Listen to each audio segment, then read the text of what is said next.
How do you make a vertical space shooter in Unity? First of all, you need to rotate your player and move it to the bottom.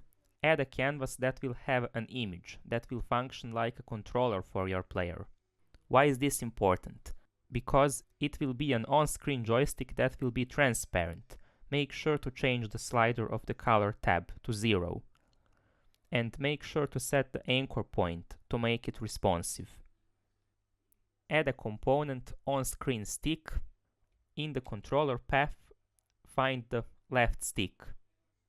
Now you should go to your player, add rigid body 2D and add a C# script. In the C# script you need to do this. Public float speed, that's the movement speed of the player. Public rigid body 2D RB, that's the reference of the rigid body. Private vector 2 move input, I will explain it later. Since this tutorial uses new input system, it requires these components, InputSystem and InputAction. In this project, the input action is called Move. There is a click input layer that contains all these input actions. As mentioned in the previous videos, the input system is introduced by using void awake, and the definition looks like this.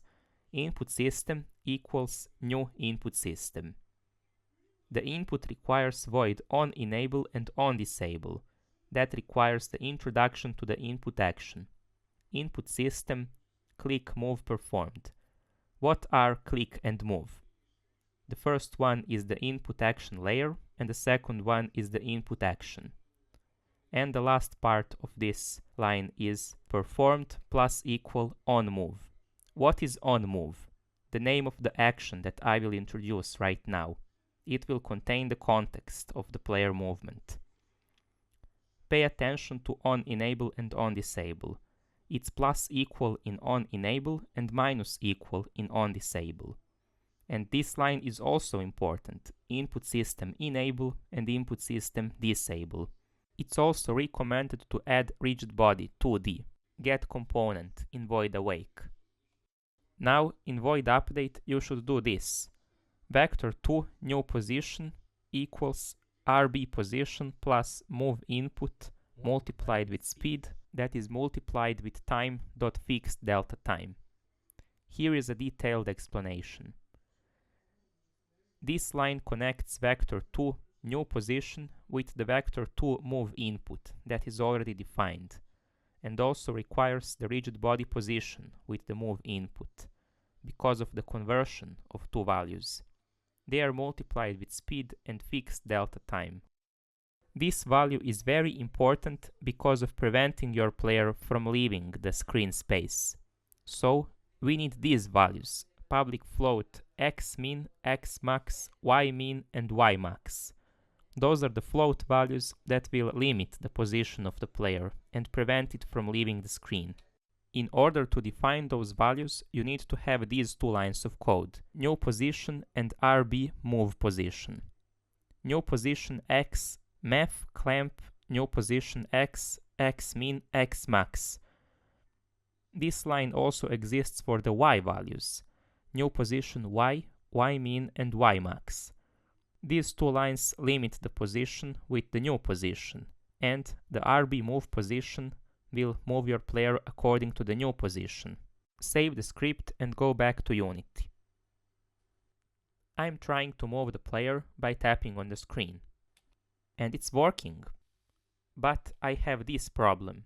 The X value isn't responsive on a horizontal screen. This will be a problem for devices that have different screen sizes. To fix that, go back to the script and add these lines in void start. Camera cam, camera main. Vector 2 bounds, cam, screen to world point. New vector 2 screen width, screen height. And these lines for X and Y values are from the previous tutorial. So save the script and go back to Unity. The space shooter is now working great. You can now add the enemies to the scene, the one that I added in my previous tutorial. Just copy the enemy generator script and add it here. it looks great. As you can see, the enemies are now being spawned at a random position. The player values are now different according to the screen size. The X values of the player movement are now different according to the screen size. When you try to play it on a horizontal device, this will be the X minimum and maximum value. So that's pretty much it for this tutorial. If you want more tutorials for Unity and Blender, consider subscribing and I will make more videos. Stay tuned and have a good day.